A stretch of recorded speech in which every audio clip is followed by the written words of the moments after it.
Muy buenas noches a todos. Para el capítulo central es siempre un placer encontrar estos auditorios llenos de un selecto grupo, pero muy diverso, afortunadamente, para esta que es la actividad más importante del capítulo. Bienvenidos a nuestro primer jueves de ASIN. Esperamos que nos acompañen en cada una de las ediciones. Las personas que preparamos esta actividad lo hacemos con todo el cariño, con todo el nivel, y qué mejor forma de empezar que con este panel de expertos, de súper expertos a nivel nacional, regional, en resistencia bacteriana. Y quiero, como presidente del capítulo central, darles la bienvenida a nuestro primer jueves de ASIN. Vamos a estar promoviendo nuestras actividades a través de las redes sociales, así que los invitamos a seguir al capítulo central para que estén informados sobre cada una de las actividades que vamos a hacer dentro del capítulo, y vamos a estar muy activos en este año con diferentes eventos de carácter nacional y regional. Tenemos a Sinvir, tenemos el encuentro de investigación en enfermedades infecciosas, y Bogotá va a ser la sede del Infocus, que es la reunión panamericana más importante en hongos, en enfermedad fúngica invasora. Así que todos están cordialmente invitados. Muchísimas gracias por su participación. Le quiero dar paso al doctor Germán Esparza, quien nos va a presentar el panel del día de hoy, y bienvenidos. Muchísimas gracias, doctor Osorio. Muy buenas noches para todos. Para mí es un placer acompañarlos, es un gusto estar aquí. Les tengo un saludo de bienvenida de parte del Comité de Resistencia de la Asociación Colombiana de Infectología.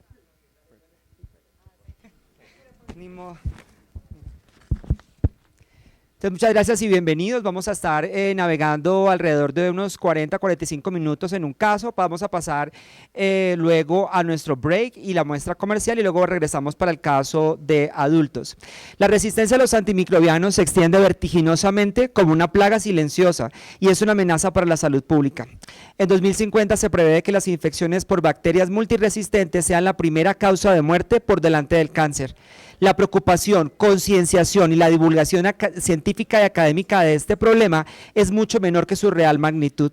El rápido desarrollo de resistencia antimicrobiana en bacterias gram negativas causantes de infecciones comunes como E. coli y Klebsiella es de una gravedad extrema, pues antibióticos que aún no se utilizan de forma masiva, como cefepime-taniborbactam, la combinación Astronema-Vivactam y cefiderocol, que aún no se tiene en Latinoamérica, pueden quedar inactivos frente a betalocarbapenemasas NDM ampliamente extendidas en toda la región de las Américas. Se calcula que un nuevo antibiótico cuesta unos 800 millones de euros y tarda 8 años de desarrollo.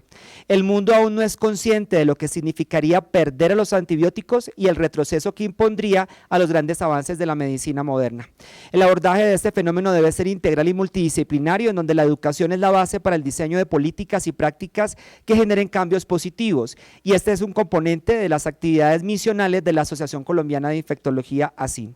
Adicionalmente, queremos invitarlos al 15º Simposio Internacional de Resistencia Antimicrobiana, una aproximación holística al PROA, que se desarrollará del 6 al 8 de marzo en la ciudad de Pereira, con un taller precongreso el 5 de marzo. Informes nos pueden contactar hacia el break del evento. Entonces vamos a iniciar con nuestros expositores. Para mí es un placer presentar a la doctora Marta Isabel Álvarez. Ella es infectóloga pediatra de la Universidad de Tulane, magíster en salud pública y medicina tropical de la misma universidad, líder médica de infectología pediátrica en la Fundación Cardioinfantil La Cardio, directora de la especialización en infectología pediátrica de la Universidad del Bosque, docente de la Universidad del Rosario, de La Sabana y de la Fundación Universitaria de Ciencias de la Salud, y aparte de todo es una gran amiga. Doctora Álvarez, bienvenida. Gracias. Buenas. Espero no caerme aquí. Bueno, es un placer, ¿me ven? Sí. Es un placer estar en esta reunión de los jueves, que siempre es tan amena y con caras que veo desde mis estudiantes, los residentes, fellows, entonces, y los profes. Entonces vamos a presentar este caso, a ver si lo hacemos lo más interactivo posible, y que quienes quieran participar en las respuestas lo hacen. Entonces, La idea es presentar este caso clínico, hacer unas preguntas interactivas. Vamos a presentar algo muy rápidamente al final de infecciones por enterobacterias resistentes a carbapenémicos en pediatría y algunas opciones terapéuticas y preventivas. Entonces, empecemos con el caso.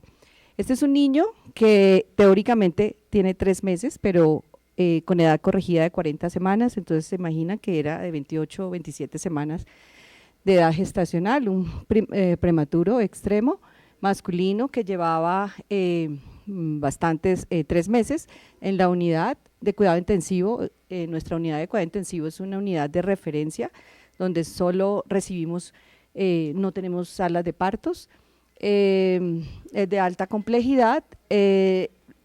La interconsulta fue exactamente casi hace un año. Era un paciente que conocíamos y que lo conocíamos a través también de las rondas de PROA cada semana. Había tenido múltiples esquemas antibióticos de todas las líneas, primera línea, ampigenta, segunda línea, posiblemente ampicefepime, después piperacilina tazobactam, línea para sepsis neonatal tanto temprana como tardía. Nunca se le demostró una meningitis, pero siempre por su problema pulmonar crónico que estos niños tienen, hizo algunos episodios de traqueitis, infección urinaria y en alguna ocasión una infección del torrente sanguíneo asociada a catéter que fue por un epidermidis. Ustedes se imaginan todos los antibióticos que tuvo. Tenía, obviamente, complicaciones asociadas a su prematurez, siendo la más importante una enfermedad pulmonar crónica, una displasia severa con traqueostomía. Le habían hecho un cierre quirúrgico de ductus y en algún momento sospecha de enterocolitis. Además de eso, pues se ganaba fuera de su prematurez, había una sospecha de un error innato o una inmunodeficiencia, y estaba después de 3-4 semanas en trimetoprim sulfa, que nosotros lo usamos profiláctico cuando hay linfopenia severa mientras se hacen los estudios. El niño, después de todos estos episodios, en uno de estos presentó nuevamente un deterioro clínico a nivel respiratorio que tuvimos que, se llevó a BAFO, y en ese momento le inician cefepime. Esta es la dosis que se usa en pediatría. Aquí tienen la plaquita, ven que está con traqueostomía. Muchos de estos cambios obviamente que son cambios crónicos, pero habían aumento de las densidades alveolares.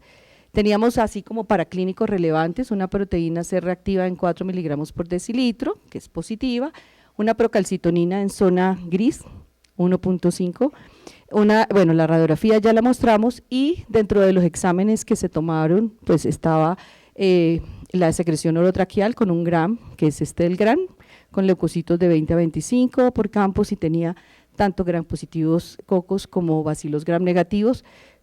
El cultivo en curso y se tomaron hemocultivos. Ay, no quiere pasar. Tampoco. ¿Ayudas?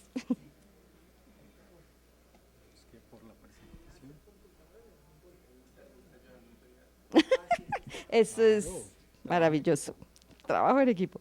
Entonces aquí tenemos, bueno, en nuestra institución, como siempre hacemos a todos los pacientes, como vienen remitidos, les hacemos cultivo rectal de ingreso para buscar bacilos gram negativos resistentes, doctores de carbapenemasa básicamente, y periódicamente los repetimos. Él tenía 2, el inicial y el siguiente, negativos.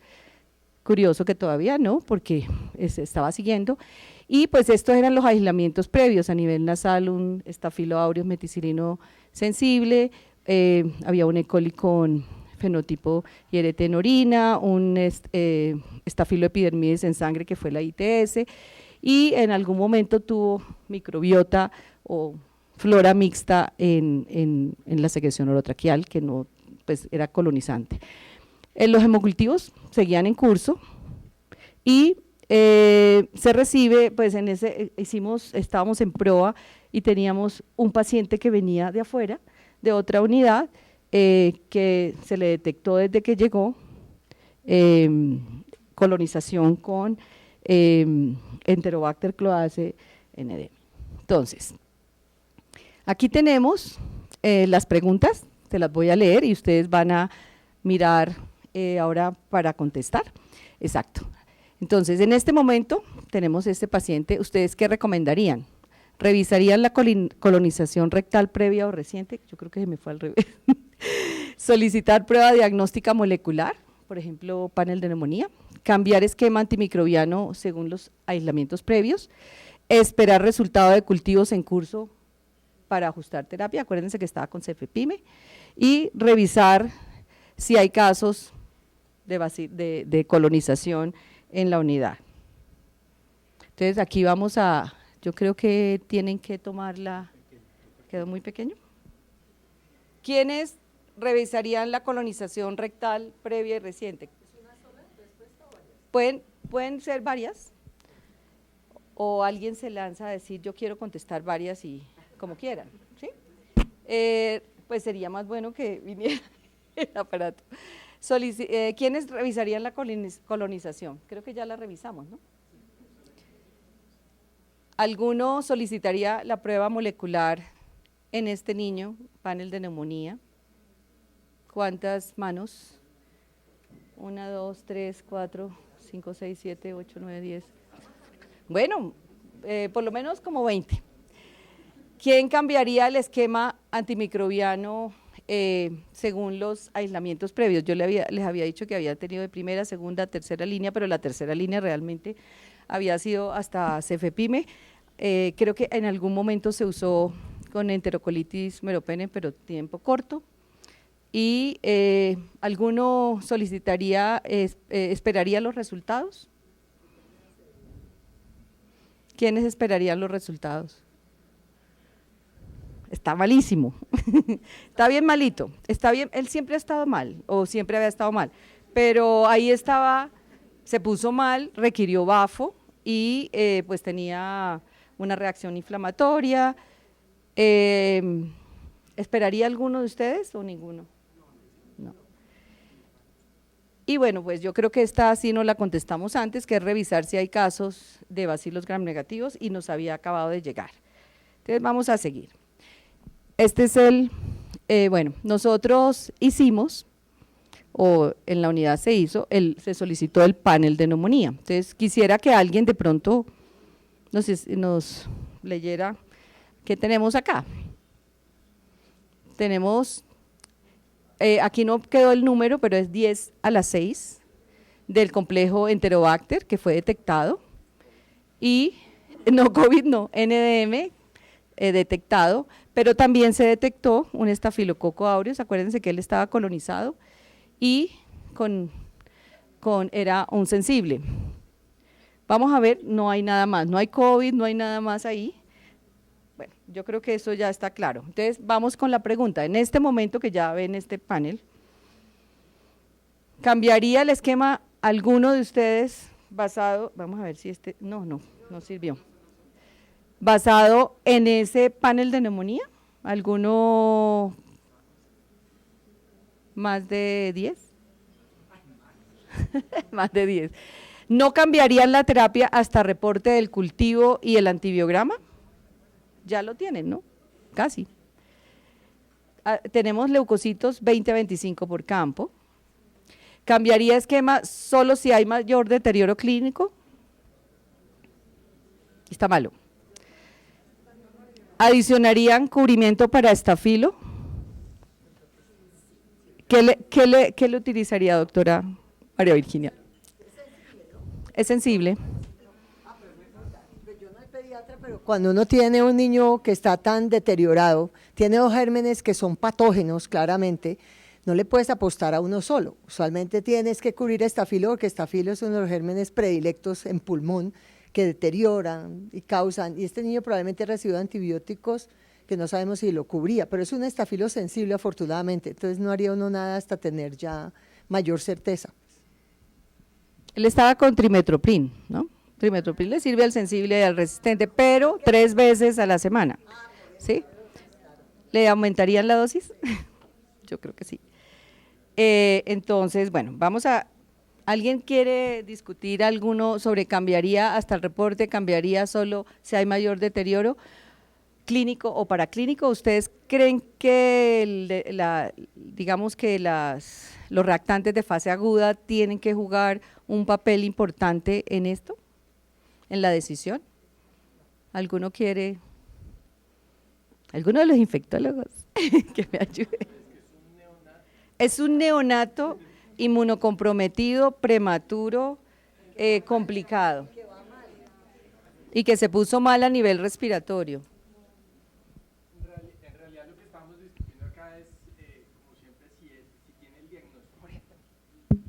Hola, Germán, gracias. Digamos que la pregunta para nosotros es si tiene el diagnóstico. Yo no sé, digamos que si realmente se valida el diagnóstico. Esa PCR para mí es normal, pero… De 4 miligramos por decilitro. Digamos Es en elevada adultos. para neonatos. ¿Eso es 40? Para un neonato, sí. Digamos que… No, pero es que ustedes usan por litro. Sí, por eso, pero igual es 40. Digamos 40. que, con 40 para nosotros el paciente tiene un poquito más que una gripe. Pues digamos que… Para nosotros, no. Entonces, en pediatría, digamos que, 4 miligramos, 40 pero miligramos la por litro. decisión no se basa en eso. No, En realidad exactamente. la decisión se basa en si creemos que el paciente tiene una neumonía asociada a la ventilación mecánica, es decir, si Exacto. cumple los criterios. Hace 10 años en adultos se cambió como el enfoque de neumonía asociada a la ventilación mecánica, entonces uno, pues digamos que se pregunta si realmente tiene, pero evidentemente el paciente tiene factores de riesgo, ya un purgo hospitalizado, había el mismo microorganismo en la unidad, entonces evidentemente está colonizado en su vida aérea. La pregunta es, ¿tiene una neumonía? Y si tiene una neumonía, pues claramente sí amerita tratamiento. Y la otra pregunta que nosotros nos hacíamos es, ¿este medicamento de elección está autorizado para ustedes? Porque sabemos que en neonatos esa es una decisión que es un poquito diferente. Sí, una decisión clave. De todas maneras, sí, Germán, dinos. El doctor Sí. Germán es Germán Camacho, nuestro presidente de la Asociación Colombiana de Infectología. Gracias, Martica. Porque la pregunta de la PCR, porque de la proteína C reactiva, porque realmente la mayor utilidad es que está en el seguimiento del recién nacido. O sea, Exacto. paradójicamente la usan mal porque la usan pensando en que si es positiva toca poner antibiótico, y eso no es cierto. Es el hecho de que salga negativa te ayuda a la posibilidad de no ponerle antibiótico, ¿sí? Pero no quiere decir que se interpreta al revés.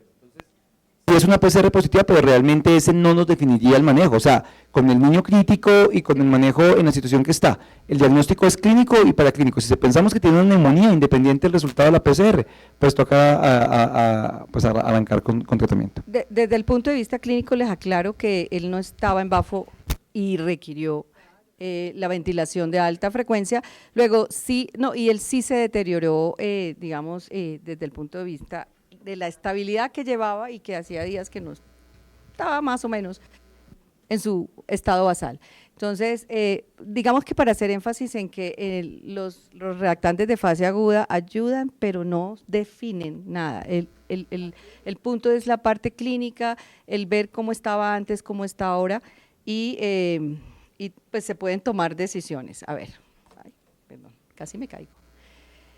¿Cuál sería para ustedes la aproximación terapéutica basada en esa PCR múltiple que nos dio un Enterobacter cloacae NMD y una Staphylo aureus meticilino sensible? Esta es una propuesta que en los adultos, no sé, Astreonan más ceftazimia Vivactan, más o menos Trimethoprim, pues el paciente ya lo tenía. Meropenem en infusión extendida, polimixina B, con o sin Trimethoprim, ciprofloxacina, Astreonan y Trimethoprim sulfamethoxazol. Le daría solamente valor a la detección, la doctora ya habló de la importancia de la estafilo sensible, o preferirían esperar a comprobar, ya tenemos la PCR, el cultivo definitivo. ¿Alguien quiere, alguno de los de acá? Eso. De los esquemas que que están allí, que se pudieran utilizar en neonatos, probablemente que utilizaríamos sería meropenem con polimixina, porque el esquema ideal desde el punto de vista microbiológico, que sería Astronam con ceftazidime y Bactam, probablemente con o sin cobertura, pues, con trimetoprim o para ponerle algo para el estafilococo, porque obviamente no tenemos cobertura para el estafilococo con Astronam ni con ceftazidime y Bactam, sería la elección si no fuera un neonato. Si fuera un niño mayor de 3 meses, le pondríamos eso. Pero nosotros pondríamos meropenem. En OMI le pondríamos meropenem y amicacina, porque tenemos muy baja resistencia a amicacina en las carbapenemasas, tenemos solo 2% de resistencia y en los neonatos nos va mejor con amicacina por farmacocinética que con polimixina, y era el esquema que usábamos antes de la llegada del Casabi. Como no tenemos aprobado ceftazidime y Bactam en neonatos, realmente no hubiéramos puesto meropenem y amicacina. ¿Alguien más? Sí. Tiene 3 meses postnatal. Pero si yo… Postnatal. Eso. En eso nos basamos. Pero igual digamos, es que es un caso de viva muerte este niñito, o sea, si fuera mi hijo no importa, ceftazidime y Bactam, busco la forma de dárselo porque sabemos que es la mejor opción con Astronam. El problema de meropenem es que es un NM, la va a hidrolizar, o sea, no importa que le dé infusión continua, si fuera una KPC hasta de pronto podrías medio lograrlo, pero en eso no.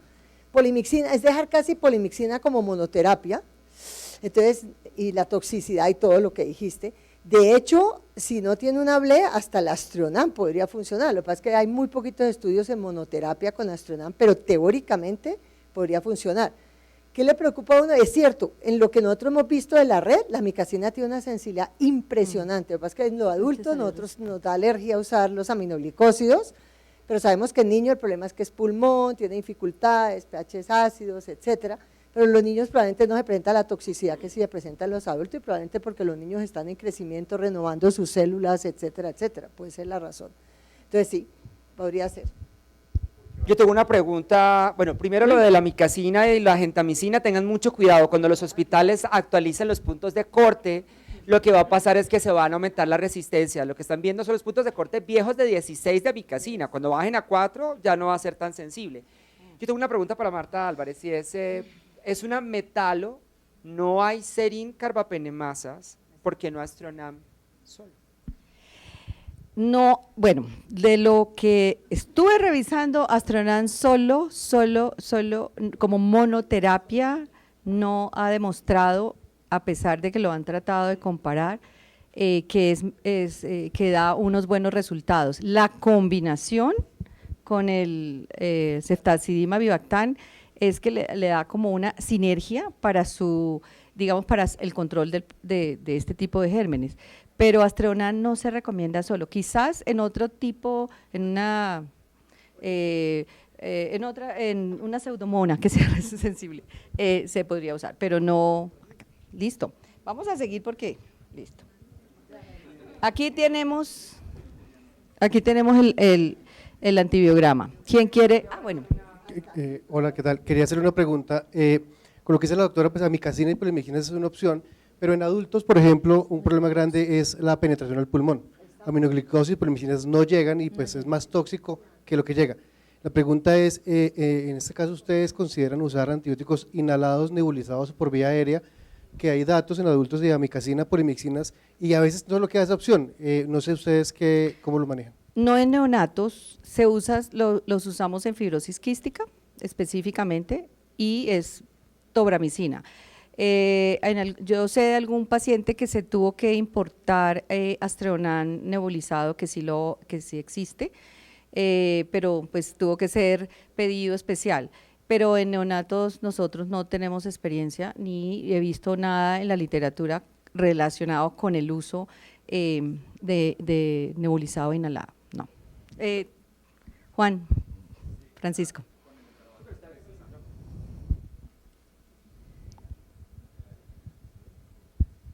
Con el Enterobacter precisamente lo que creo que se va a terminar viendo es que el otro riesgo de una Astronam monoterapia es el AMC, que vamos a tener el inconveniente, sí. Y eso pues en algunos microorganismos podríamos considerarlo. Hace poco tuvimos una E. coli que mostraba NDM y salió sensible a Astronam, y pues Y les Sí, funcionó. eso lo hicimos, pero en Enterobacter tendríamos el riesgo de que se transforme durante tratamiento, a pesar de que salga sensible o no sé.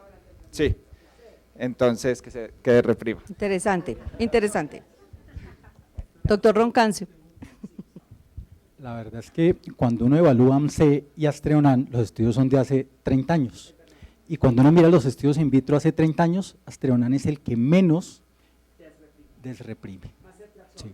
Sí, Pero es para Ble, ese es que sentido. desreprime. Pero para Para AMC, Ble, sí. AMC. Estoy Ahora, hablando de para AMC. AMC no. ¿Sí? No.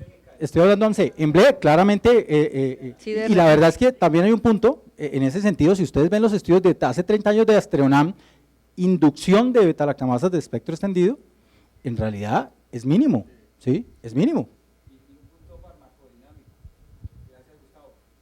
Y es que la constante de Michaelis de Astreonan casi que lo convierte en un inhibidor irreversible o un inhibidor suicida de las cefalosporinasas tipo AMC. Es decir, la tasa de reversión o desacilación es muy lenta. Entonces, por eso uno ve ese perfil de antiograma con una hiperproducción de AMC y sin embargo sensible a Astreonan. No sé tú qué piensas, Germán. En toda esa parte estoy de acuerdo, lo que no quiero que quede el mensaje es que Astronam es el tratamiento de elección de hiperproductores de AMC, ¿no? Bueno, lo que estamos diciendo es que estamos discutiendo lo de la monoterapia porque es metalo, pero no quiero que la discusión se desvíe hacia que Astronam… Bueno, no, la otra… No, yo… No, digamos que en neonatos, por ejemplo, nosotros no tenemos experiencia en Astreonan, lo hemos usado recientemente por algunos casos, combinado con Ceftavivatam, pero no más. Ustedes ven acá que es este Enterobacter, pues es definitivamente una betaloenzima, productor de betaloenzima con… algo aquí quería ver, la cipro, ¿les llama la atención? Es sensible, ¿sí? Podría ser una opción, combinada. Y el Staphylo aureus, pues es meticilino sensible. Ay, aquí se ve.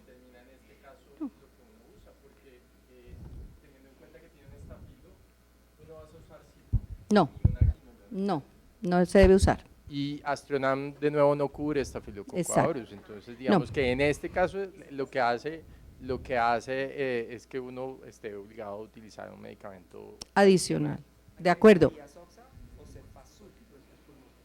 pues, Sí, ¿le darías una cefalosporina de primera? pero porque no septacima, yo digamos que no conozco. No tiene buena actividad. Exactamente, la ceftazidima para estafilo meticilino sensible. No, eso sí no, pues sí.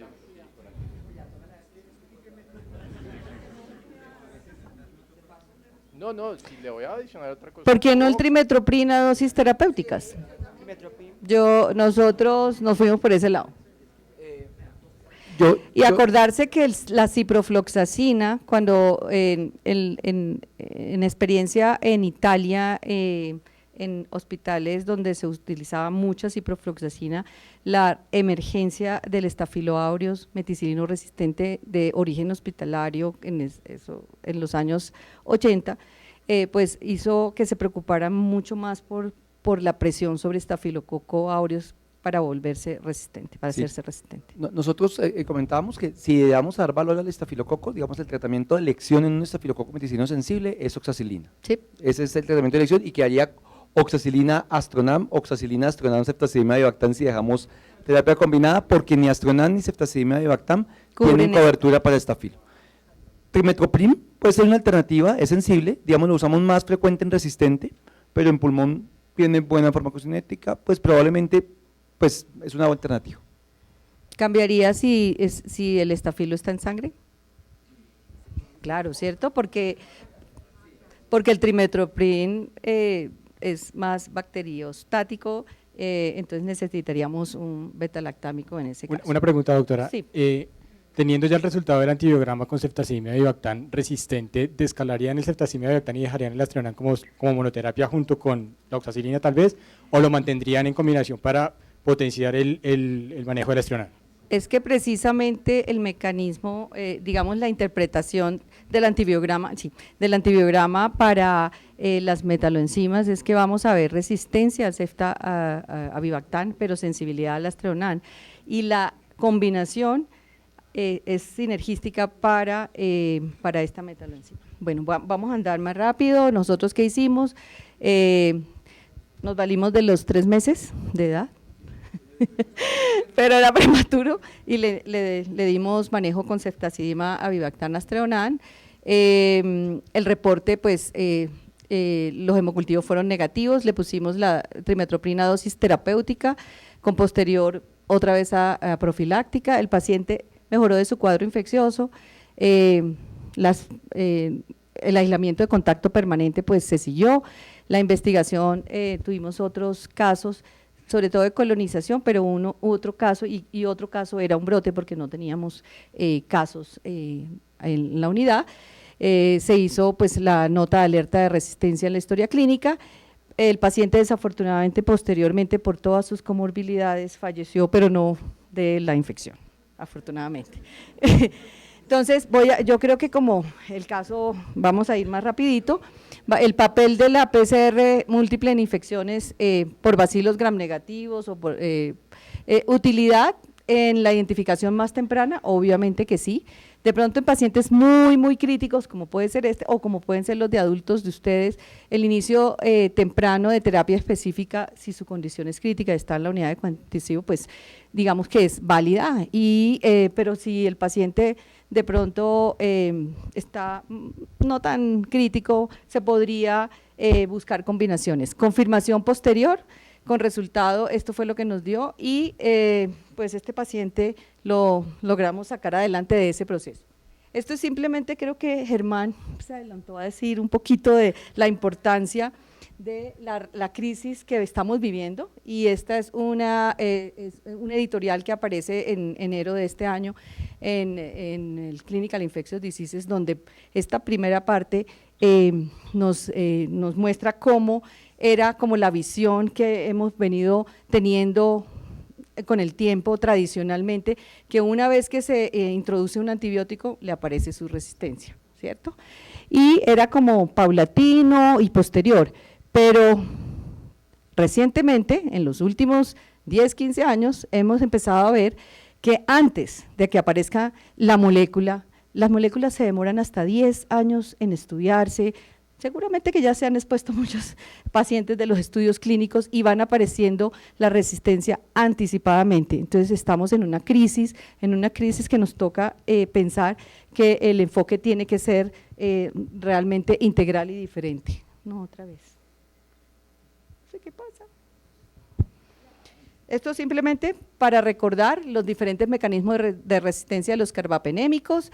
Tenemos el primero, la producción de carbapenemasas, la reducción por las porinas alteradas que nos impide que entre el antimicrobiano, las bombas de flujo que lo sacan, los cambios en las PBPs y la alteración que en algunos microorganismos se ve, que es el biofil, que hace que pues no llegue el antimicrobiano.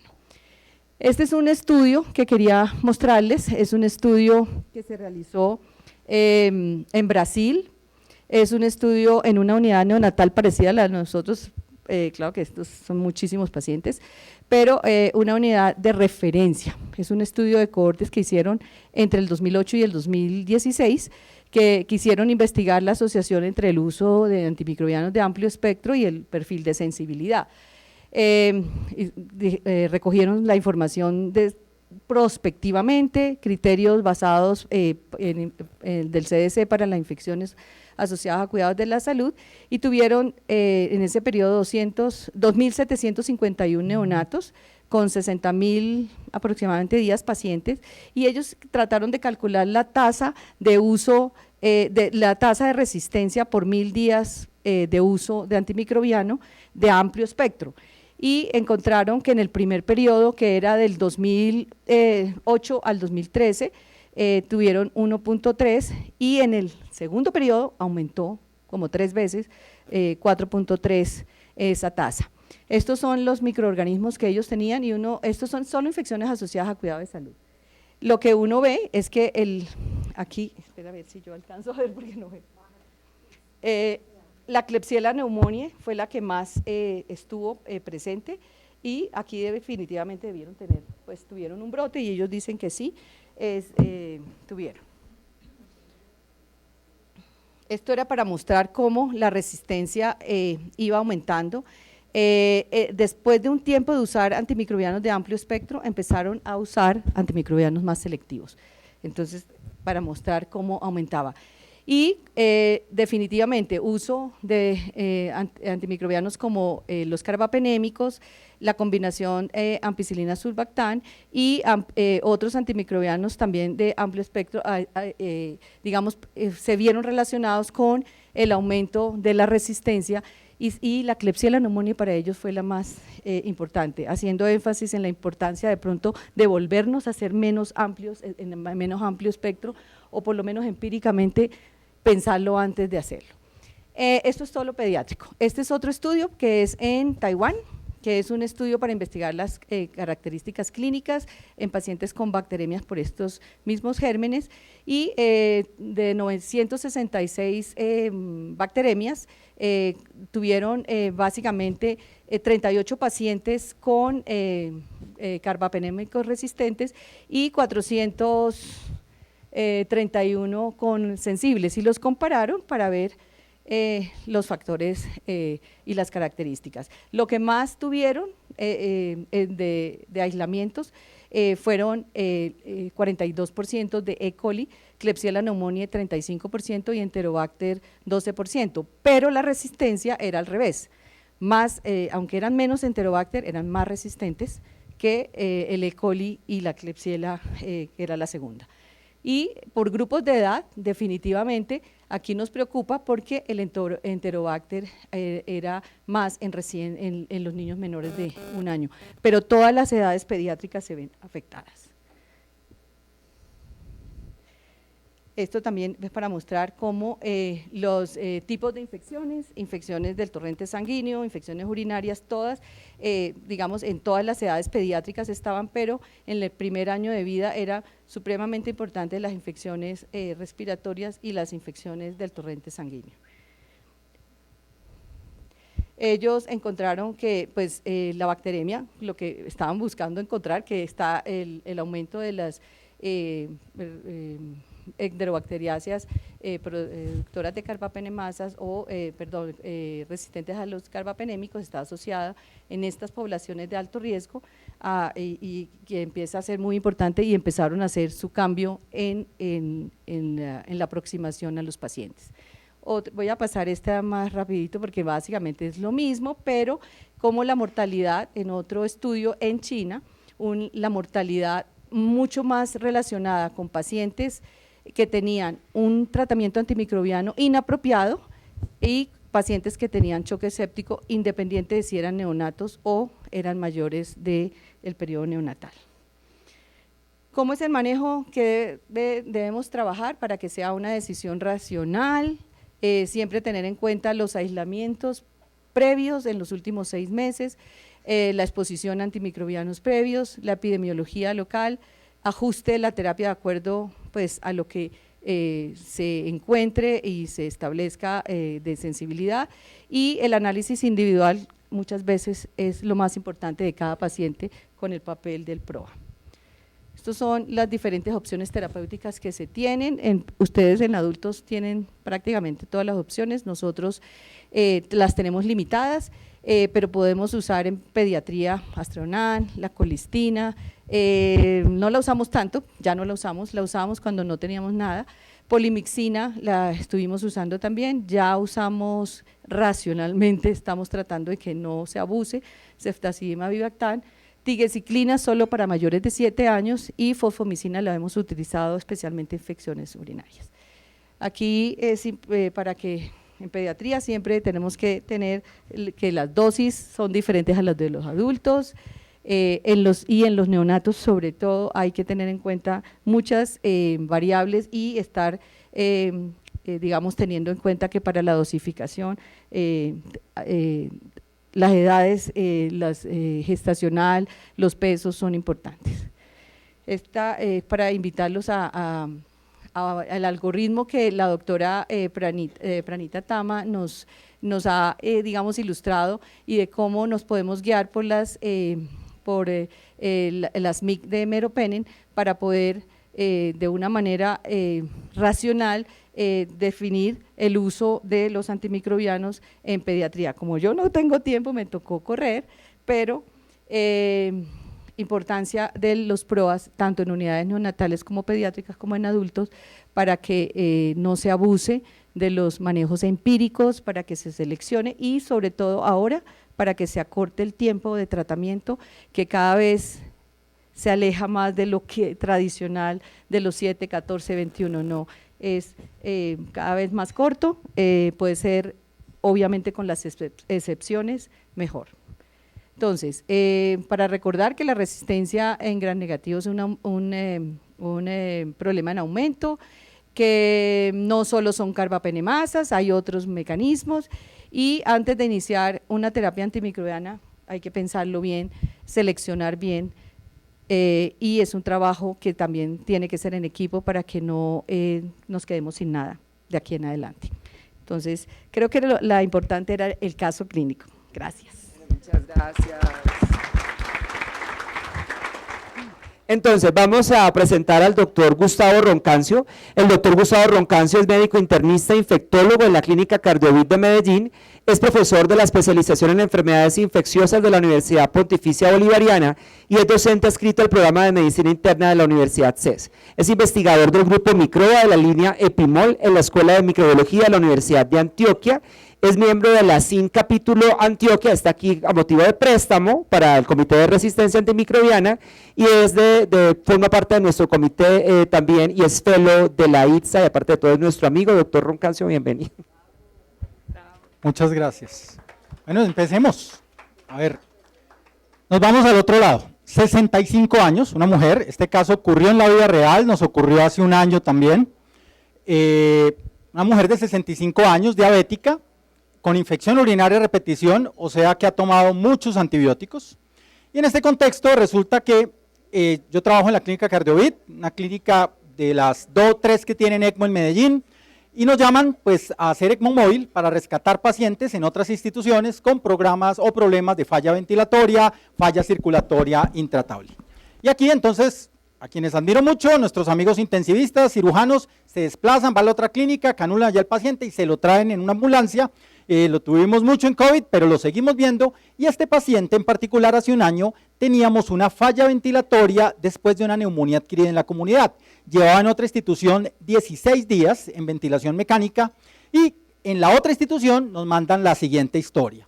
La paciente llega en falla ventilatoria con una neumonía en teoría que era de lóbulos inferiores, pero era multilobar. Tenía inicialmente Klebsiella pneumoniae en el aspirado traqueal, evaluada por prueba molecular y por cultivo, y era silvestre. Lo que aparece en rojo abajo equivale a los días, y son los días en que la paciente hizo fiebre o tenía fiebre por encima de 38.5 grados centígrados, y llamativamente que sí, al principio tenía fiebre, le dieron ceftriaxona, claritromicina, según mandaban las guías de la institución donde fue remitida, hay de efervescencia, pero la paciente no sale del ventilador, y hacia el día 6 nuevamente febril.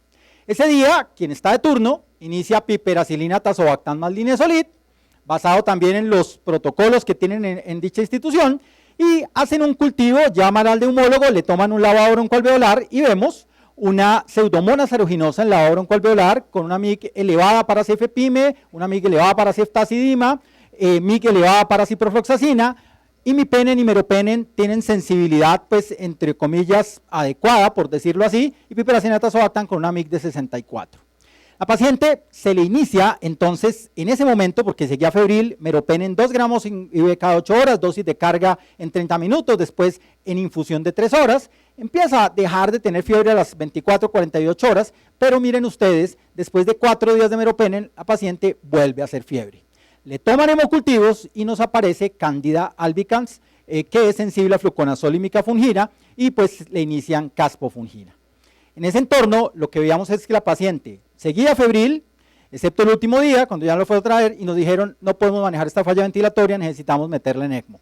Entonces, tenía una SRA intratable, infiltrados en 4 cuadrantes, le habían hecho todas las estrategias de protección ventilatoria y aún así pues no teníamos. El ECMO en realidad, yo aquí le pedí a la inteligencia artificial que me dibujara un ECMO, ¿sí? La realidad supera la ficción, porque estos pacientes tienen hemofiltro, tienen óxido nítrico, tienen 17 bombas puestas al tiempo, más la máquina de ECMO, pero aún así a veces los podemos sentar y los podemos rehabilitar. Pero hay que tener en cuenta que aquí los antibióticos sufren grandes problemas. Esa paciente nos acaba de llegar entonces a nuestra institución, que puede ser también la de ustedes incluso si no viene en ECMO. Yo quería, vamos a ver si ahora sí nos funciona, aquí porfa si pueden entrar con este QR o si no, se unen por la web, no entren en Google, le ponen el código, sino que escriben esto en su browser, en su programa de navegador, pollev.com/asinresistencia 727. Iremos a ver, vamos a tratar de agilizar. Entonces, ¿qué exámenes le pedirían ustedes a este paciente? Ojo, escriba los paraclínicos de microbiología que usaría en su institución al ingreso para este caso. Pueden poner varios, pero traten de poner una sola palabra, ¿sí? Panel viral, bueno, FIL-Array, PCR múltiple, hemocultivos. ¿Qué más le pedirían? Ojo, lleva 16 días en otra institución en una UCI. Le han puesto 1, 2, 3, 4, 5, 6 antimicrobianos diferentes. Tiene adicionalmente 3 microorganismos diferentes encontrados en menos de 16 días, con problemas de resistencia, al menos uno de ellos. Entonces aquí nos muestran que muchos, entre más grande esté, significa que pues lógicamente se hacen más, entonces evalúan hemocultivos, FIL-Array, de neumonía, aquí veo que panel rectal, bueno, bien, chévere, al menos probamos que funciona. Clostridioides le pedirían, pero no tiene diarrea. Urocultivo, bueno, después lo discutimos. La idea es exámenes microbiológicos, hemograma, PCR, eso no los vamos a tener en cuenta porque esos hacen parte de todos los protocolos. Vamos a parar ahí y seguimos. Y yo les quiero contar lo que hacemos en nuestra institución. Uno hace lo que dice lo que hace y pues nos complementamos y miramos y me dicen cómo le va a pedir eso. Bueno, listo, lo revaluamos. Todos los que nos llegan a nosotros, trabajamos en una clínica cardiovascular, pues le hacemos tamizaje nasal para MRSA, no los estamos aislando, pero los tamizamos para definir si los decolonizamos. Tamizaje rectal para bacilos gramnegativos resistentes a carbapenémicos, nosotros usamos nefelometría, que en 7 horas nos da un resultado. La sensibilidad, Germán ha hecho los estudios, puede ser mejor con otras técnicas, pero tiene un buen rendimiento para nosotros y nos ayuda mucho. Le tomamos a los pacientes que vienen para ECMO respiratorio una muestra respiratoria baja, ideal lavado broncoalveolar. Tenemos 7 neumólogos que usualmente en horario de oficina, eso sí, nos toman muestras con tinciones, cultivos y prueba molecular para micobacterias y PCR múltiple. Hemos diagnosticado 4 tuberculosis que nos mandaron como neumonía para ECMO. Y le hacemos hemocultivos, 2 aerobios y 2 anaerobios. Esto es lo que pedimos. Y en ese contexto, básicamente nuestra paciente llega y a las 7 horas ya tenemos una tamización rectal positiva que nos da la nefelometría a través de la curva y nos dice, ese paciente tiene en el recto una bacteria, una enterobacteria resistente a los carbapenémicos. No sé cuál, tiene algo ahí que me marca por la curva. A las 6 horas y a las 9 horas ya me pitaron los hemocultivos para bacilos gram negativos. Ese paciente, acuérdense, venían con meropenem y caspofungina. La coloración de Gram mostró bacilos gram negativos, después miramos ese punto, y yo quiero preguntarles entonces, miren la historia microbiológica que tenía, ¿qué creen que nos dio la PCR múltiple del lavado broncoalveolar? Porque claramente se le hicimos al inicio. Incluso ya había salido cuando teníamos estos cultivos, pero vuelvo y lo señalo, hemocultivos positivos y la coloración de Gram nos muestra bacilos gram negativos. Entonces, ¿ustedes qué creen? ¿Qué nos mostró? ¿Con cuál de estos serían? Vamos a poner porque yo había puesto aquí más. Si votan, porfa, con el mismo punto. Vamos a ver. Hay más, y en su teléfono van a haber más opciones.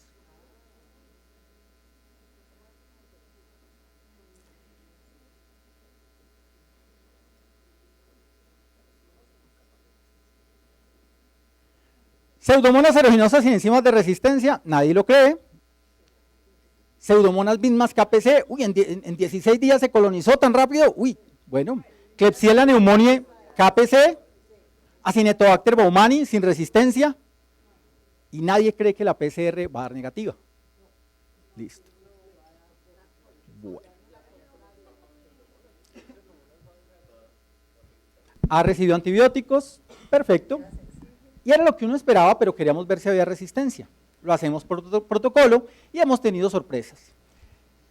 El aureus nasal, nosotros no tenemos PCR, hacemos cultivo, entonces demora 48 horas. La tamización rectal, ya dijimos, fue positiva. El auron alveolar, el gram, tenía bacilos gram negativos. Y le hicimos prueba para micobacterias molecular, fue negativa. Y la PCR múltiple, el auron alveolar, nos dio negativa. ¿No? Pero sí tengo un gram que me muestra un bacilo gram negativo y tengo hemocultivos aerobios positivos a las 6 y 9 horas.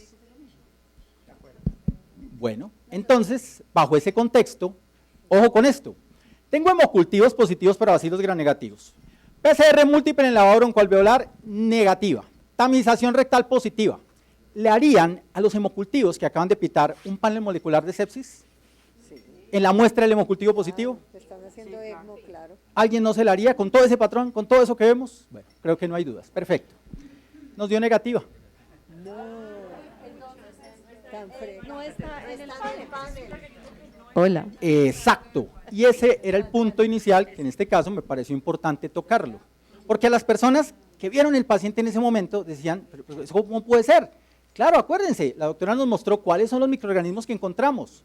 Y ahí la clave es que justamente pensemos, para iniciar un tratamiento, ese paciente viene con meropenem, tiene hemocultivos positivos, tiene un pulmón que está dañado, ¿qué debemos hacer ante un panel molecular negativo con cultivos positivos? Ese es un punto que a veces no lo consideramos porque casi siempre dan positivos, pero hay que tenerlo en cuenta en esto, dada la evidencia. Entonces, ¿ustedes qué creen? Y me voy a ir, antes de que pensemos en el microorganismo, ¿en qué antibiótico le van a poner a ese paciente? Viene con meropenem y caspo y tiene hemocultivos positivos, lo tenemos conectado a un ECMO, está en choque circulatorio, falla ventilatoria y está febril. Si quieres que vi las dos, podría ser. Por ahí escuché que se fideró. ¿Nadie más? ¿Solo un voto? Doctora, usted entonces... Doctora Villegas, No. El problema es que probablemente sí tiene un mecanismo de resistencia complicado. Yo no creo que, a menos que la pseudomonas te haya cerrado porinas y se llevó todo, pues tendrías que tener un carba-NP negativo. Listo, pero un punto, doctora, acuérdese, que la molecular en pulmón y en sangre nos dio negativa. No, por eso dije que la pseudomonas había cerrado porinas, eso, y sale toda negativa. Ah, entonces pero le tampoco crees. nos identificó pseudomonas, Claro. Sí. ni en sangre ni en el lavado broncoalveolar. Bueno, pero tampoco son 100%. Ah, listo, de También acuerdo. ellas tienen mutaciones en el sitio que detecta la PCR. Tampoco crean que eso es porque no. Bueno, ¿alguien más? ¿Alguien Doctor más Álvarez, tenía? usted... Una burcardelia Burkholderia, podría ser. bueno, un gran negativo, le hemos dado muchos antibióticos. Sí, de pronto entonces, una doctora, ¿usted qué acineto iniciaría? no Baumani, otro. Una estenotrofomonas no nos aparece. No. Entonces, antes de irme al microorganismo, yo quería preguntarles, ¿es este un caso de infección asociada a la atención de la salud? Sí, y es una infección que viene del sitio de remisión, apenas llegó yo le tomé los hemocultivos, entonces la pregunta es, ¿viene de allá? ¿O es una neumonía asociada a ventilación del sitio de remisión? ¿O es una infección mía porque yo lo acabé de conectar al ECMO y entonces le tomé los hemocultivos y eso es mío? O no, esa nunca va a ser una infección asociada a la atención de la salud porque él ya venía infectado con una neumonía. Eso no es mío. ¿Ustedes qué opinan? Uy, aquí veo que me dicen que no, que ya venía infectado. Sí, ya venía infectado. Pero esos bichitos, ¿dónde se los ganó? En nuestros entornos de atención hospitalaria. Y ojo, acuérdense, hay algo que debemos reportar, que es la regla de transferencia. Si alguien viene con una infección asociada a la atención a la salud de otro lado, nosotros como institución estamos obligados a reportarlas de que viene del otro lado y retroalimentar a la institución, hablar con ellos y decirles, hey, miren lo que encontramos y también reportarlo a las dependencias. Entonces se piensa que es una neumonía asociada a ventilación del sitio de remisión. Bueno, listo, ok. Y esto para mí tiene un punto muy importante, porque invito a esto y agradezco que me haya invitado acá. Recordemos que somos islas separados en la superficie y conectados en lo profundo. Y nosotros en el sistema de salud que tenemos somos una conexión profunda y permanente. Porque la flora que yo tengo en mi institución no es mía, es de toda la ciudad porque repartimos para todos los lados. Es del país cuando trabajamos con ECMO que vamos de un lado a otro llevando esto. Y llevamos, sí, salud, pero también llevamos resistencia. Compartimos estos patrones. Y de allí que por eso, en este comentario, yo uso este que para mí es el mejor aparato para el control de infecciones. Uno, porque uno le toma foto cuando ve la basura mal, cuando no está a 45 grados, cuando están poniendo el antibiótico que no, cuando no se lavan las manos. También cuando dicen no tiene infección asociada a la atención de la salud, pero lo mando con ciprofloxacina, 500 cada 8 horas, bueno, listo. Entonces, sí señor, es que sí, a ver, sí, un punto importante, parce, mi niño, OE, ¿sí? Hay otra palabra que empieza por G y acaba con A y que es una ITS que también se menciona, pero no vamos a decirla, ¿sí? Entonces, si uno no dice eso, y esto es para probar que efectivamente, entonces uno llama al colega, compañero, microbiólogo de control de infecciones o infectólogo, oye, parce, ¿qué bichos tenés allá? Mira lo que me mandaste. La conversación iba más allá, entonces le dicen a uno, la paciente iba bien aporreada. ¿Alguien sabe qué significa aporreada? Viene maluca, sí, listo. Entonces, la paciente llegó muy malita y me dice mi compañero que trabaja en la institución, parce, pues nosotros hemos visto burkholderia y tiene cara que va a ser un brote y ya llevamos 3 casos en 2 semanas. Y tengo un paciente que me acaban de remitir de allá, que tiene hemocultivos positivos para bacilos gram-negativos. Veo bacilos gram-negativos en el aspirado traqueal y la PCR me da negativa tanto en sangre como en la prueba molecular de lavado broncoalveolar. Entonces, yo aquí quise traerles esto porque acuérdense, burkholderia, aquí hablo de la cebolla al humano, descubierta por el doctor Burkholder Walter en 1949, es una de las bacterias que pudre la cebolla, y fue donde la encontraron, pero resulta que esta bacteria tiene unas connotaciones éticas muy importantes. En los años 70 se aprovechó su poder de rizorremediación y detoxificación y se le echaban como un biopesticida a todo el campo. Y cuando aparecen los pacientes inmunosuprimidos, empezaron a haber pacientes que comían esa comida y estaban infectados por burkholderia, y por eso se deja de hacer. Pero burkholderia se sigue usando en la industria, en el manejo de acuíferos para control ambiental, y además tiene ese problema, ayuda, pero también se ha convertido en un fitopatógeno. Mi papá sembró arroz hace unos años y esta vaina le dañó el cultivo, ¿sí? En ese sentido, relacionado justamente con esto que se llama el añulo bacteriano de la panícula del arroz, algo que afectó a Colombia hacia el 2005. Pero entonces, ¿qué es lo que nosotros vemos? Esto lo estamos viendo en los hospitales cada vez más. Los pediatras lo habían visto de toda la vida. Prueba, examen de pediatría. Si el paciente tiene burkholderia cepacia niño, ¿qué enfermedad tiene? Enfermedad granulomatosa crónica o fibrosis quística. Listo, perfecto. Los pediatras lo ven desde hace mucho. Los adultos lo empezamos a ver hace poco. Solo hay 119 brotes descritos en más de 40 años relacionados con esto, pero resulta que se ha visto, y lo hemos visto asociado a clorhexidina, tanto para bañar a los pacientes como en enjuagues bucales, a gel de ecografía, al agua hospitalaria, el reembasado y el vial multidosis es el camino excelente para esto, y en medicamentos contaminados. Estamos acostumbrados a ver la presentación quística del síndrome cepacia, bueno, yo espero nunca verla, además de un caso que vi, una cosa desastrosa, el paciente se le va dañando su pulmón poco a poco y no hay nada que hacer para pararlo. En trasplante pulmón, en la mayoría de los centros del mundo dicen, tiene burkholderia senocepacia, no lo trasplantamos, listo, y pues tiene un fenotipo mucoide coloidal que hace difícil su erradicación. Hay que tener en cuenta que en Colombia nosotros tenemos burkholderia pseudomallei o el complejo pseudomallei, el doctor José Yesid en Valledupar ha descrito muchos casos, pero este es un punto diferente y es la burkholderia cepacia. El caso que yo les presenté era de marzo, y miren ustedes que el 27 de octubre del año pasado, INVIMA reportó esto. Cuando yo vi ese caso, escribí al chat de infectólogos de ASIN y los colegas maravillosamente nos dijeron, hey, en Bogotá estamos viendo casos, hey, en Medellín estamos viendo casos, pilas, eso es algo. ¿Qué vemos entonces? ¿Qué pensamos? Que hay una fuente en ese sentido. Y aquí, pues, lo presentamos porque este es un comunicado del Instituto Nacional de Salud, del Ministerio de Salud, donde se encuentra esto, hidromorfona que aparece contaminada. Estos son los brotes que reportó la Secretaría de Salud de Medellín en el último trimestre del año, y vean ustedes que de los brotes reportados, 6 pertenecen a burkholderia. Incluso hay una institución que miren ustedes cuando empezó el brote en el 2022 y todavía no lo había cerrado, con 15 casos donde la Universidad del Bosque ayudó e hizo básicamente clonalidad, y todas son clonales, ¿sí? Pertenecen a una fuente única. Y no hay nada más desesperante cuando uno trabaja en control de infecciones, que es de dónde carajos me aparecen 25, 30, 40 casos y yo no sé de dónde es. Se había hecho la hipótesis, sacamos la hidromorfona, sacamos todo, ¿qué pasa? Bueno, Este artículo reciente me ayuda mucho a ilustrarlo, es como buscar una aguja en un pajar. Usted entonces tiene que hacer todo el estudio epidemiológico y ver qué le hemos puesto a esos pacientes y buscar desde la clorhexidina, las cremas que le ponen los pacientes para hidratarse, es una fuente perfecta, o los medicamentos. Y demostrar en Colombia que un medicamento está contaminado es cada vez más difícil por las restricciones que tenemos. Esto está en todo lado, lo he visto en el gel de ecografía, lo hemos visto en la clorhexidina, que se dan a los pacientes para prevenir en teoría neumonía asociada a ventilador, lo hemos visto en hidromorfona, en reprocesamiento asociado a los dispositivos de calentamiento que se usan en circulación extracorpórea, al agua de diálisis y a muchos otros contextos. Esto revirtió tanta importancia que Chile tuvo un brote relacionado con un laboratorio, sacaron a muchas personas de los sectores públicos y miren ustedes, 10 de enero del 2024 el Congreso de Chile se reúne todavía para verlos.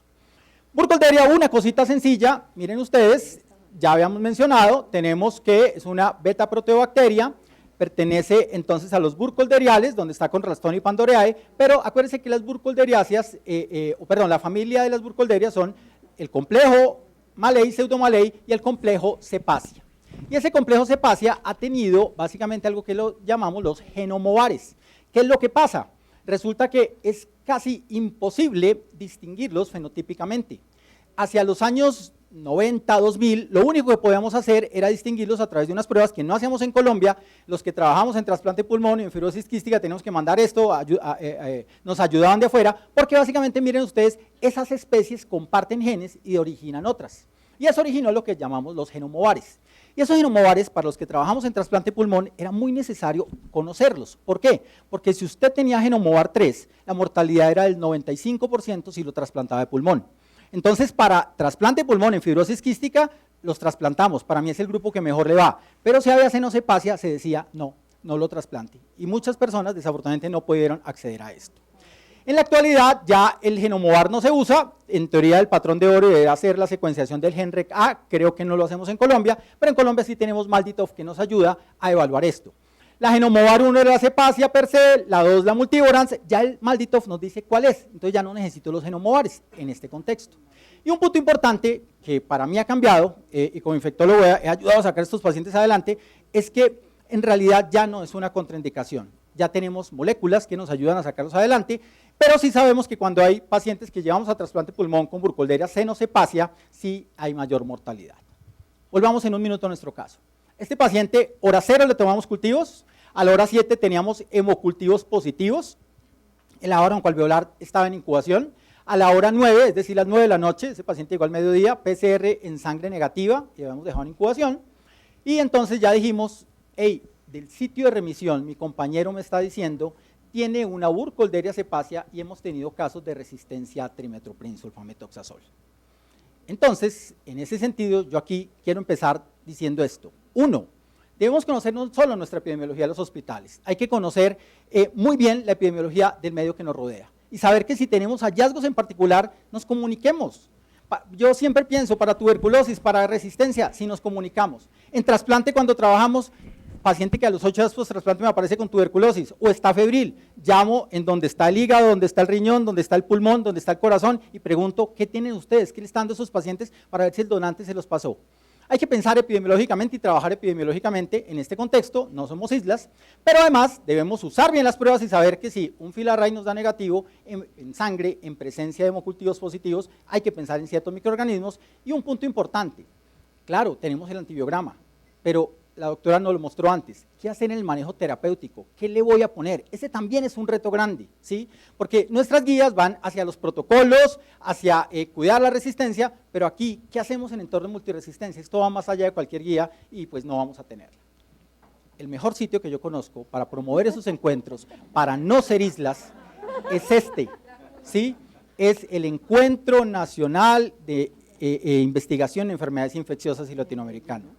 Va a ser en Medellín, ¿sí? No se lo pierdan. Para mí ha sido la experiencia académica más importante de mi vida, cada vez que voy allá y desde estudiante hasta ahora, vamos con todos a presentar casos, a todos nos dan varilla, tranquilos, no se preocupen, pero se disfruta mucho y se aprende mucho. Y los invito a llevar trabajos y asistir y evaluar. Bueno, muy bien, entonces ya pasado esto, yo quería preguntarles, este paciente tiene una posibilidad, ojo, no tengo el cultivo todavía, pero es que voy a esperarme hasta el cultivo, No, tengo que actuar ya, tiene 7 horas, está en un ECMO, está con soporte vasopresor. Entonces la pregunta es, ¿qué le van a dar? ¿Qué vamos a hacer con este paciente? ¿Qué quieren administrarle? ¿En su teléfono lo ven mejor que acá? Entonces, por eso nos pasamos. Meropenem a dosis altas, levofloxacina. ¿Se puede combinar? Claro, claro. Sí. Pues por ahí abajo hay una que dice, abajo hay una que dice combinaciones. Eso. Bueno, entonces. Ok. Es que no tenemos antibiograma todavía, estamos en el manejo empírico. Bueno, le adicionan amicacina, ceftazidima-sola. Ok. Listo. Entonces, ¿qué nos pasó? A la hora 19, es decir, en la lectura de microbiología de la mañana, nosotros no hacemos lectura de microbiología en la noche, tenemos que la muestra de hemocultivos, en el chocolate y en el macón que nos muestra una colonia perlada. Nuestras bacteriólogas dicen, esto es el chocolate, pero también lo vemos en el macón, que en el chocolate ya se tienen experiencia y dicen, esto es una burkholderia, ¿sí? Sin lugar a dudas, pero en la tamización rectal que la cultivamos, nos dicen, eso es una enterobacteria, eso no es un no fermentador, ahí hay otra cosa, ¿sí? Y ojo, ya sabemos, nos salió de una prueba de nefelometría que trata justamente de evaluar ese contexto. Entonces, bajo este sentido, en 5 minutos el Malditov nos identifica, usted saca la muestra de acá y en 5 minutos nos dice, es una burkholderia cenocepacia, lo que llamábamos Genomovar 3. Listo, chévere, pero ¿cuánto se demora la sensibilidad? ¿Cuándo la voy a tener? En 2 días o en un día, si estoy de buenas. Bueno, esta la tuvimos en la hora 24, 25 y esto nos apareció. Ceftazidima intermedio, esta es la muestra de sangre, meropenem resistente, levofloxacina intermedio y trimetoprim-sulfa resistente, como nos había dicho nuestro parcero del otro lado. Entonces, y es una burkholderia cenocepacia. Está corriendo, se llevó el cultivo de la oro oncoalveolar al Vitec y la tamización rectal, están pendientes, el antibiograma entonces va a salir. Y aquí quiero señalar 3 problemas, le doy la palabra a Germán para que defienda a CLSI. ¿Listo? ¿Listo? EUCAS dice, no recomendamos hacer pruebas de susceptibilidad para las burkholderias cenocepacias. No hay, pero la recomendación es del 2013. Dicen, no hay evidencia de los valores de concentración unitaria mínima y resultados clínicos en pacientes con fibrosis quística, pero no se comprometen con nada más, ¿sí? Solo van hasta ahí. Este grupo dice, miren, fibrosis quística, no le haga pruebas a la burkholderia cenocepacia, eso nunca se va a correlacionar con la clínica. Póngale lo que usted pueda o crea, evidencia no hay, pero las pruebas no ayudan mucho. Yo tomé esto de esta referencia, que era un profesor de Japón, que fue y lo tomó y lo sacó al público. Entonces vi esto, Germán, pero no sé si más bien tú quieras contarnos qué dice CLSI. Entonces, la CLSI en nuestra reunión que tuvimos ahora en Phoenix el mes pasado, acaba de decidir eliminar todos los puntos de corte de burkholderia cepacio. No lo habíamos hecho porque la Sociedad Americana de Fibrosis Quística, no la internacional, pero la americana, argumentaba que algunos clínicos querían de todas maneras tener algo de resultados a pesar de las limitaciones. Parece ser, porque esto no se puede dejar así, tuvimos una discusión con EUCAS que va a trabajar con nosotros porque hay que empezar desde cero, como si burkholderia hubiera sido recién descrita. Tengo que empezar a ver si es microdilución en caldo, o si es disco, o si va a ser agar dilución. Pareciera que el disco funciona un poco mejor, un poco, porque la microdilución en caldo no funciona. Entonces, un consejo, qué pena, Gustavo. Si ustedes tienen una burkholderia cepacia que sea sensible o resistente, es muy difícil predecir el éxito clínico con el dato. Puede ser sensible o resistente o mentira. Si tienen burkhordelias totalmente resistentes a todo, terapia combinada aún con lo resistente. No hay nada más que hacer. Bueno.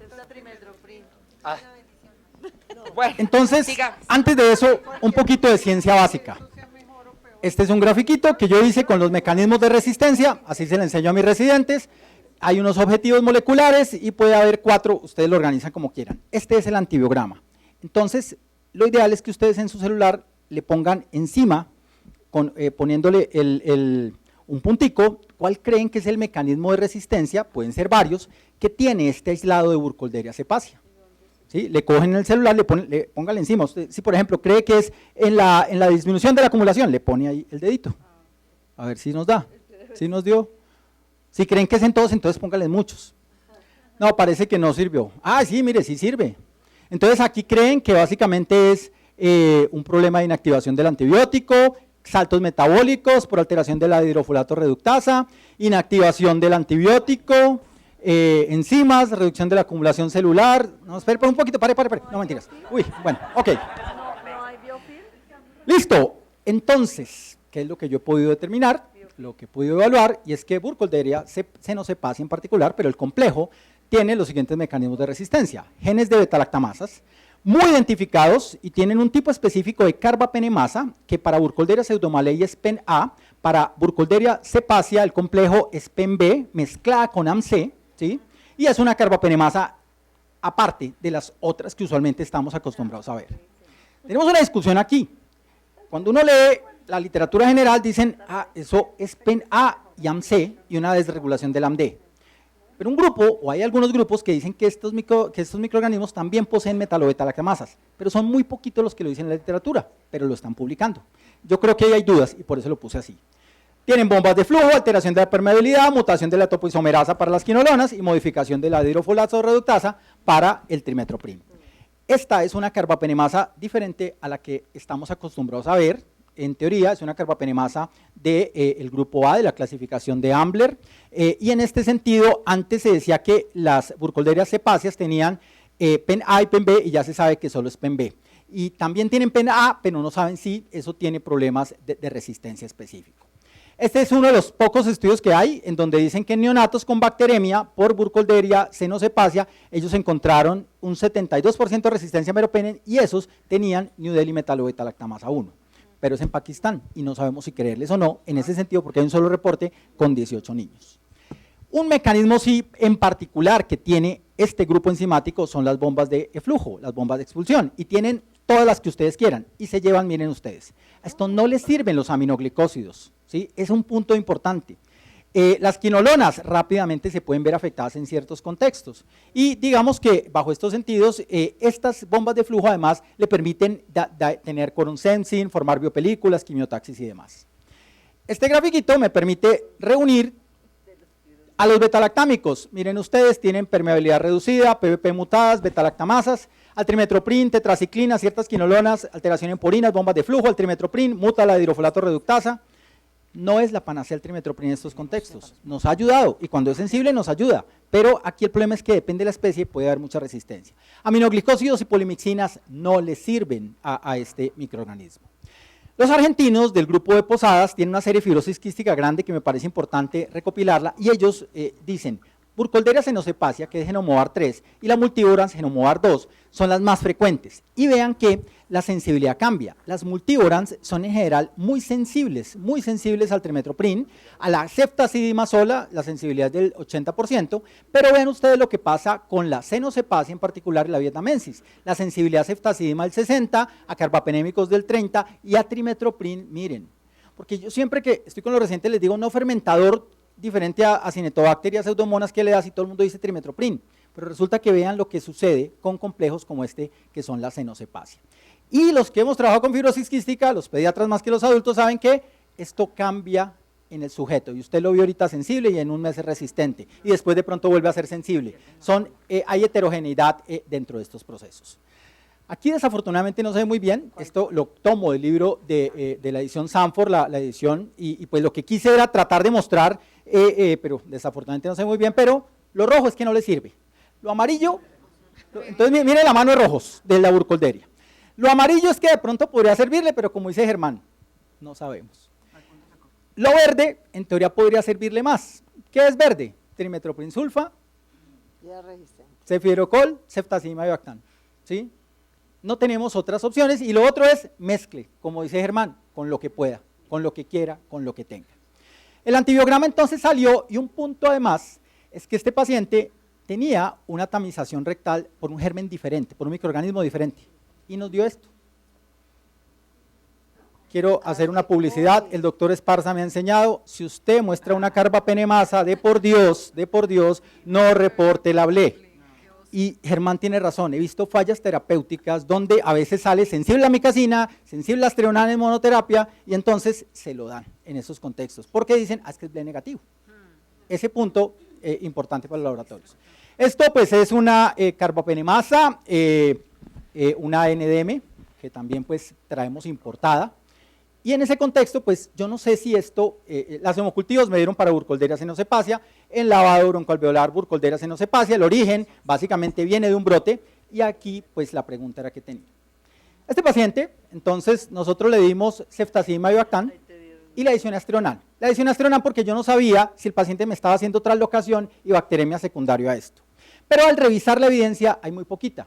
Esta fue una recopilación de casos de lo que encontré, es personal de todo lo que me puse a mirar en los últimos años. Franita Tama probablemente se atrevió a un niño de 2 meses a darle ceftazidima y Avibactam en bacteremia y lo sacó adelante, pero acuérdense, reportamos casos exitosos, casi nadie reporta casos negativos. Por ahí uno que otro reportó que un paciente había muerto, pero esto está claramente sesgado.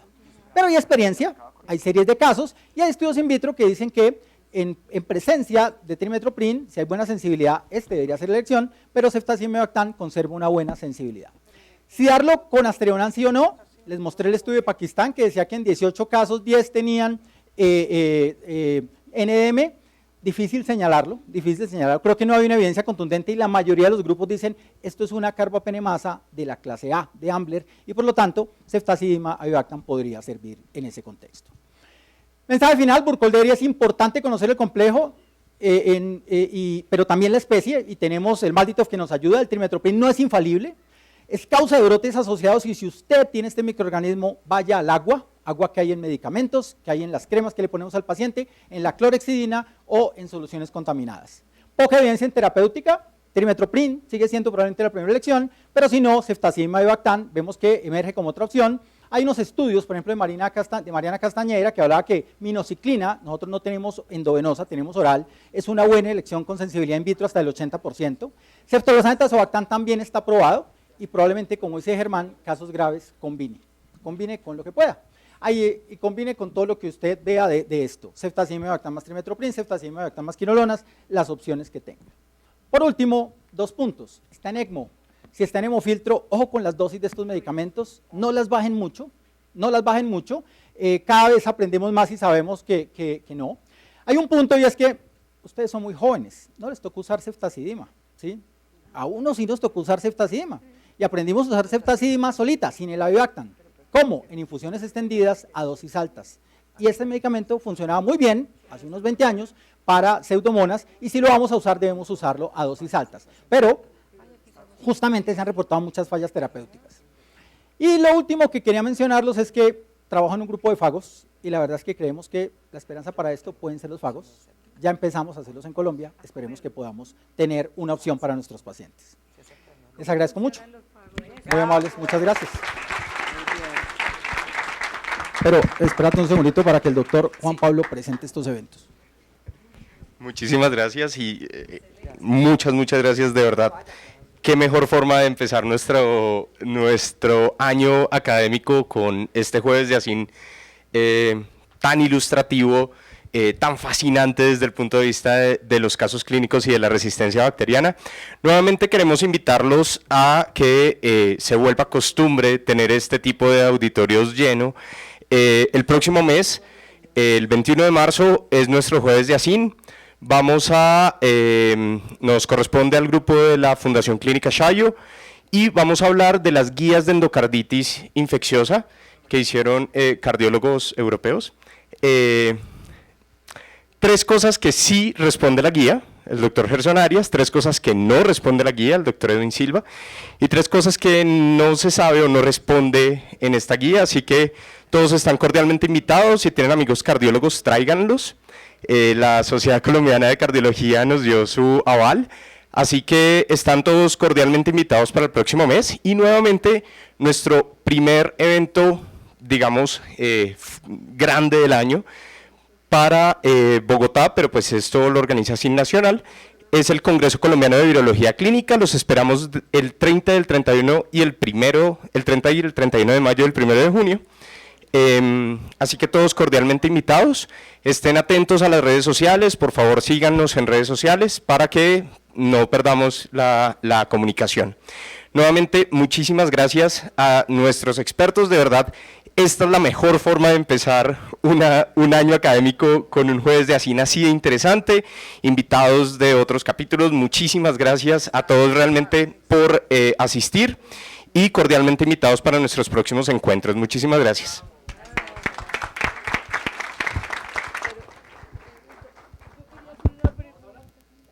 Si hay preguntas que quedaron así, mira. Yo sabía que había. Preguntas, yo quiero saber de los fagos. De los fagos. Gustavo, cuando vemos estos casos de ECMO, uno no sabe qué es peor cuando lo llaman a uno al ECMO, porque pues, los antibióticos no sabe cuánto dar y hay un problema, pero este caso me recuerda cuando tenemos fungemias en ECMO y es, hay que cambiar o no la membrana del ECMO, porque además la lucha eterna con el cirujano es que no quieren cambiar las membranas y esto al final funciona como un no control del foco, y si se cambia, ¿cuándo hacerlo? Porque al final si esto se pegó a la membrana del ECMO, pues de ahí no va a salir nunca, pero usted lo acaba de anular. O sea, le va a quitar la membrana al cirujano cuando no lleva ni 24 horas de membrana, cuando eso es lo que más vale del ECMO, que eso es lo que me pasa a mí todos los días, y es convencerlo de cambiar la membrana. En este paciente acabo de llegar y por eso creo que es clave iniciar el antimicrobiano tempranamente. Pero podría hacerse lo mismo con un catéter, ¿sí? En 48 horas, si empiezo rápido, podría evaluarlo. En estos casos, no, vemos cómo va la respuesta clínica. A este paciente le fue bien, pero en otros casos, usted tiene razón, bacteremia persistente. Y ahí, cuando hay bacteremia persistente, ya hemos llegado a un acuerdo. Si hay bacteremia persistente, lo quitan, ¿sí? Ese es el punto, porque también, ¿qué pasa? En un ECMO especialmente venoarterial, y especialmente cuando tienen arlequín y cuando tienen canulaciones subclavias, el paciente se muere 40 segundos mientras le sacan del ECMO, ya hace paro, está en asistolia, su cerebro sufre. Y yo entiendo al cirujano ahí porque tengo un cirujano que básicamente me hace ir a todos los procedimientos cuando yo estoy con él, entonces sí, hey, opérame esta endocarditis, pero ahí se para conmigo 6 horas, ¿sí? Y me toca pararme con él 6 horas y en ese contexto es la única manera en que yo los convenzo. Cuando van a cambiar el ECMO dice, se para con nosotros ahí y ve lo que es. Y en ese sentido los entiendo cuando dicen 40 segundos de paro, este paciente se nos puede quedar grave. Para un niño, por ejemplo, es algo dramático, ¿sí?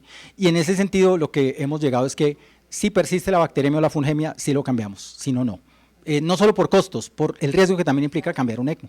Ese es el circuito. Porque, ojo, es cambiar los circuitos además. Es que toca quitarle todos los catéteres y volvérselo a poner. En esos que son pues unos catéteres mega grandes que lógicamente afectan las arterias. Yo creo que eso no está resuelto. Lo que sí tiene evidencia y está resuelto es todos los días nosotros vamos a mirar los pacientes en ECMO. Los infectólogos debemos hacer parte del grupo de ECMO, debemos integrarnos y debemos trabajar día a día con el intensivista ecmólogo que está ahí. Eso sí, para mí está claro y hay al menos una tesis que está en Clinical Infectious Disease publicada, donde si el infectólogo va todos los días y está pendiente del ECMO y claramente interviene y le sugiere además las guías a los intensivistas, interconsultar al infectólogo desde el primer momento, los resultados mejoran y eso creo que nos ayuda a evitar resistencia. Excelente, me encantó el caso, todo. De los fagos, ¿cómo funciona eso? ¿Qué? Pues los fagos son virus, por ahí, virus que infectan a las bacterias. Todas las bacterias tienen fagos. El gran problema es encontrarlos y purificarlos, ¿sí? Fagos tenemos en las superficies. Trabajo en un grupo que es Microba, que empezó desde hace un año. Tenemos algo que se llama Alianza Tras Fago, un proyecto financiado por Conciencias, en donde queremos impactar en salud humana y ambiental. Inicialmente trabajando con aguas residuales para poner los fagos, porque un sistema de aguas residuales le quita la carga orgánica, pero no le quita la resistencia, ¿sí? Y en las aguas que salen de los hospitales, nosotros lo hemos visto en Medellín en georreferenciación, KPC, ¿dónde está? En los barrios, al lado de los hospitales, ¿sí? Y en ese sentido, entonces, ese es uno de las principales aplicaciones. Pero, por ejemplo, cosas tan importantes, mastitis de las vacas, que los conectan a ordeños mecánicos. El 75% de esas mastitis tiene aureus meticino resistente. Les dan antibióticos a esas vacas y entonces nosotros nos comemos después esa leche, ¿sí? Y si les ponemos fagos ahí y desintoxicamos eso, no tiene problema. En un ECMO, para no quitar la membrana, si le pongo los fagos, ¿sí? Y tenemos algunos modelos, estamos empezando, doctora. Pero en el mundo, ya en Georgia, hay una tienda de fagos que usted va y, bueno, quiere un fago y se lo hacen. Ahí, sí, le dicen, tengo esta bacteria, usted les manda la bacteria, ellos le hacen el fago y se lo devuelven en una semana. ¿Sí? Claro, paga, pero en Israel, por ejemplo, que hay un centro de fagos grande, eso ya se está haciendo y en Inglaterra también. Hay un punto, los fagos se conocen desde 1908. El gran lío es que se desarrolló en lo que llamamos la cortina de hierro y los estudios que se hicieron fueron algunos poco éticos, otros con muchos problemas y por eso se ha desvirtuado, pero justamente yo creo que es una alternativa y es una esperanza para algunos de estos pacientes. Efectos secundarios de los fagos. Resistencia, por eso no se puede dar uno solo, hay que hacer un cóctel de fagos. Y el otro problema que hay con los fagos es que como son virus que atacan las bacterias, si yo mato las bacterias buenas de mi cuerpo, le acabo la propia microbiota. Entonces tienen que ser muy selectivos para justamente la bacteria agresora. Gustavo, uno de los puntos que quisiéramos también nosotros preguntarte desde el comité, también como miembro, es cuál habría sido tu aproximación si tuviéramos cefiderocol en Colombia. Yo creo que este es uno de los escenarios donde una molécula como cefiderocol valdría la pena tenerlo en este país. Desafortunadamente no se ha logrado con Shionogi que lo venda para Sudamérica, algunos trabajos de uso compasionado, pero cuando llega después de 2 o 3 meses no hay paciente. Entonces, bueno, y deben asumir el costo que no es barato. Pero te quería preguntar sobre el cefiderocol, ¿qué opinas? Nosotros, como le digo yo al director del hospital, usted tiene un letrero que dice alta complejidad. Necesitamos antibióticos para manejar esa alta complejidad. Nosotros en Colombia tenemos un letrero que dice multiresistencia. Necesitamos antibióticos que luchen contra esa multiresistencia. ¿Sí? Ese es el punto. Por más trabajo que hacemos y los infectólogos en Colombia nos tratamos de mover y luchamos con eso, es un fenómeno difícil de controlar. Y cuando tenemos grandes problemas necesitamos todo el armamento. Si no, los pacientes no los sacamos adelante. ¿Alguna otra pregunta para terminar? Bueno, entonces muchísimas gracias. Para nosotros ha sido un placer. Doctor, muchas gracias. Feliz noche.